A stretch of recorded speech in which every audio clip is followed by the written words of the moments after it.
बोला ना. सर तुम्ही दिलेल्या अंदाजानुसार पूर्णतः साहेब आमच्या जिल्ह्यात नव्हे तर पूर्ण याच्यातच खूप पाऊस पडू लागला साहेब. तर शेतकऱ्यांच्या बऱ्याचशा शेतकऱ्यांच्या कॉमेंट आहे की हा पाऊस स्थिर कधी होईल किंवा याचा जोर कमी कधी होईल.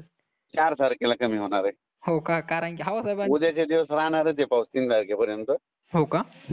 4 पासून कमी होईल. आज रात्री पण खूप पडणार. आज रात्री ना बुलढाणा, अकोट, अमरावती, हो हो जालना जिल्हा, सिंदखेड राजा, हो परभणी, हिंगोली, हो त्याच्यानंतर संभाजीनगर. हो हो. हो. साहेब तुम्ही एकदम म्हणजे मागील जवळपास मला तरी वाटतं एका महिन्यापासून अंदाज देऊ लागले होते की 1 तारखेपासून खूप. तर साहेब एवढा पाऊस की आमच्या नदीला अक्षरशः साहेब आता महापूर आल्यासारखं दृश्य झालं साहेब. पूर्ण नदी येऊन बघा. हां. 2 मिनिटांनी पुन्हा काय करा, व्हिडिओ कॉल करा. मी तुम्हाला ना इथून एक लाईव्ह दाखवतो तुम्हाला कसा पूर आलेला आहे. कोणत्या तरी ठिकाणी साहेब? नाही. मी इथं कसुरा नदीवर इथं. हो का? साहेब हा कॉल द्या ना तर आपल्या चॅनलला आपण अपलोड करू लागलो म्हणून म्हणलं थोडक्यात अंदाज पुढील. बरं बरं. ते कसं आज आहे 2 तारीख. हो हो 2 ते म्हणजे उद्या 3 आणि 4. हो 4 तारखेपर्यंत आहे पाऊस. आता हे नाशिककडे जाणार आहे हे पाऊस. हो का?